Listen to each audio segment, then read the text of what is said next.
I haven't been happy 1 minute of my entire life.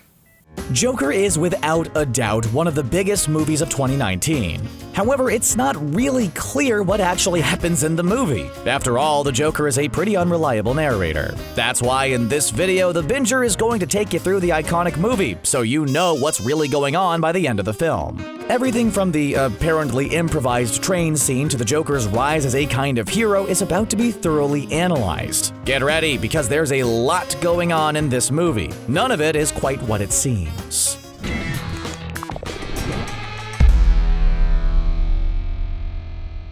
When you bring me out, can you introduce me as Joker?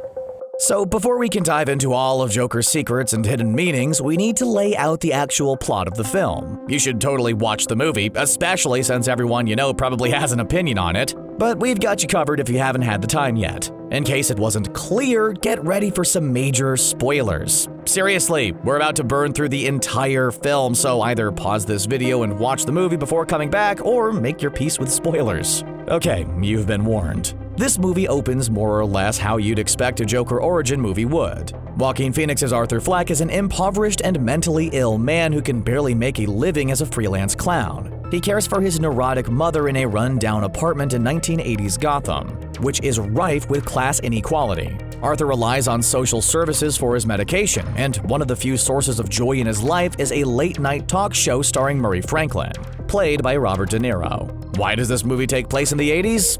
Well, it's the only way they could fit it into the DCEU timeline, and a lot of Martin Scorsese movies happen in the 80s. Since this movie is going for that kind of vibe, that's the decade we're landing in. Arthur loses one of his main jobs as a sign spinner after some thugs steal his sign and attack him. He then loses his job entertaining kids at a hospital after a gun given to him by his coworker for protection falls out of his pocket. While on the subway, and still in his clown makeup, Arthur is attacked by 3 drunk Wayne Enterprise businessmen. He uses that gun to dispose of 2 of them and then unnecessarily does the same to the 3rd. This sparks a news story about a killer clown figure attacking the rich. And Thomas Wayne, who's running for mayor, basically calls poor people clowns. Then Gotham's working class start holding rallies against the rich and adopt Arthur's clown motif to disguise themselves. They're pretty much the 99%ers, Anonymous, and a bunch of other social and economic movements rolled into one, but with more big red noses. While this is happening, public funding cuts prevent Arthur from taking his medication, and the movie starts to get way more out there. All I have are negative thoughts. Arthur invites a neighbor that he has a crush on, Sophie, to an open mic night, and it goes so poorly that Murray Franklin mocks him on his show. Arthur also discovers a letter from his mom that suggests that he's Thomas Wayne's son. He tries to investigate this at the Wayne Manor, but is chased away by Alfred when he's super creepy towards a young Bruce. Seriously, he put his fingers in a boy's mouth. Anyway, with the police closing in on Arthur as the clown behind the train attack, he confronts Thomas Wayne at a movie premiere. Wayne reveals that Arthur's mom is lying, and Arthur finds the documents that prove that he was adopted and abused as a child. Unnerved, Arthur goes to Sophie for help, but realizes that all of his dates with her were an illusion that he created. His mental state worsening, Arthur suffocates his mother and agrees to go on to Murray's show. The police officers following him accidentally incite a riot, and Arthur offs his former coworker. Arthur then goes on to Murray's show, introduced as Joker, gives a speech about society, and then executes Murray. Rioters save Arthur, now the Joker, from arrest, and he's celebrated by the crowd. The movie then ends with Arthur talking to a psychiatrist and fleeing from orderlies while leaving bloody footprints on the ground. Simple, right? Well, not really, since the second and third acts might not have actually happened.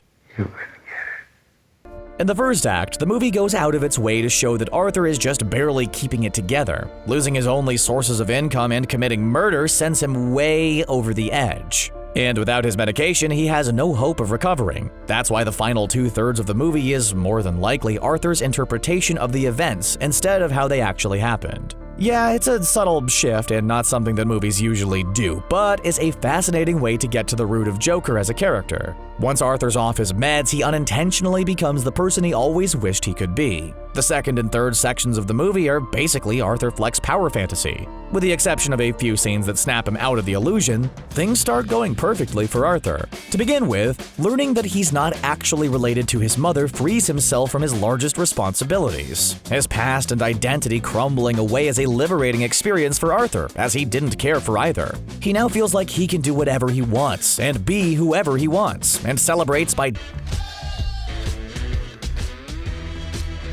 That's right, there's a lot of symbolism going on in that meme. Arthur is also able to appear on his hero's show once he's off his medication. Sure, it's so Murray can make fun of him some more, but Arthur is still achieving his dream of making people laugh. His entrance on the show is also a direct parallel to his movements earlier in the movie. Previously, he would dance to himself awkwardly in confined spaces while likely imagining himself in front of a cheering audience. Here, he's doing exactly that. He's cutting wild flawlessly, and the audience is loving him. In reality, though, they'd probably be more perplexed by this bizarre clown than entertained. While on Murray's show, Arthur is also able to just babble about his feelings and frustrations with society. His speech doesn't really have a through line, but it doesn't really need to. Now that he's the Joker, he's basically on his own world, where he understands exactly what's wrong with the world and everyone else is crazy. Him shooting Murray symbolizes Arthur destroying his one connection to his past life and fully becoming the Joker. Of course, since this is his own delusion, as soon as he does this, he becomes a Christ-like figure of worship to the people of Gotham. Well, at least from his perspective. The final scene of the movie suggests that a less grandiose version of the events we witnessed did probably play out. However, instead of actually becoming a hero to the people, Arthur is just a sociopath and a lunatic. He's not a hero, and instead just harming other people to prove an ideology that only makes sense to him. That's pretty dark, and the movie never fully leans into the fact that most of its events aren't actually real. However, the scene where Sophie is unsettled by Arthur entering her apartment showcases that much of the movie isn't real. Arthur's fantasies at the opening of the film also suggest that he's prone to inventing a better version of himself to cope with his life. While that is kind of convoluted and unnerving, it's also par for the course for a Joker story, except for these stories where he gets to be fun, like the original Batman show or whenever he's messing around with Scooby-Doo and the gang. We've probably had enough serious depictions of the Joker to last a while now. They said I wasn't funny enough. Can you imagine that? Anyway, let's get into what really happened in the movie and how it fits into the DCEU. At this point in the video, you're probably wondering what really happened in Joker if most of the movie is a madman's fantasy. While it's tough to say exactly what happened, we can make some pretty good guesses off of the delusions shown. Also, the movie kinda has to have some general plot points for it to fit into the DCEU. First and foremost, the first third of the movie definitely did happen within the universe of the film and the other DC movies, which means that at one point in the DCEU there were reports of a killer clown and economic riots. Everything after this, though, is totally up to interpretation. It is more than likely, though, that Arthur did perform a less charismatic version of the events of the film, so he probably did harass the Wayne family, figure out that his life is a lie, and assault his former hero Murray. Does he become a figure of worship to those suffering at the hands of a corrupt society, though? Probably not. Instead, Arthur, as the Joker, probably becomes more of a cult-like figure. His crimes probably made some headlines until he fell into obscurity after a prolonged incarceration. After all, it's hard to imagine this version of the Joker attacking Gotham City with Joker gas or blowing up one of two boats. Were we maybe a little generous to the Dark Knight back in 2008? Anyway, this Joker was likely a major influence on other disillusioned people in the DCEU, so much so that some of them probably did take up the Joker's name when they committed their own crimes. This absolutely did not happen to the extent that it's shown in the movie's final act, but it's safe to say that Arthur inspired some copycats. If you're a giant Batman fan, you'll know that something similar happened in the Batman Beyond cartoon and comics. With the Joker being such a notorious figure, gangs inspired by him cropped up and started casually wreaking havoc. The DCEU is basically doing the same thing, but with a lot less Mark Hamill. This means that Jared Leto's, let's say, controversial version of the Joker was inspired by Phoenix's Joker in-universe. This also means that it'll be easy to replace Leto's Joker. His version of the character was more or less written out of the DCEU, since he was unpopular, and because Leto was kinda creepy behind the scenes. Like mailing people animal corpses and garbage level of creepy.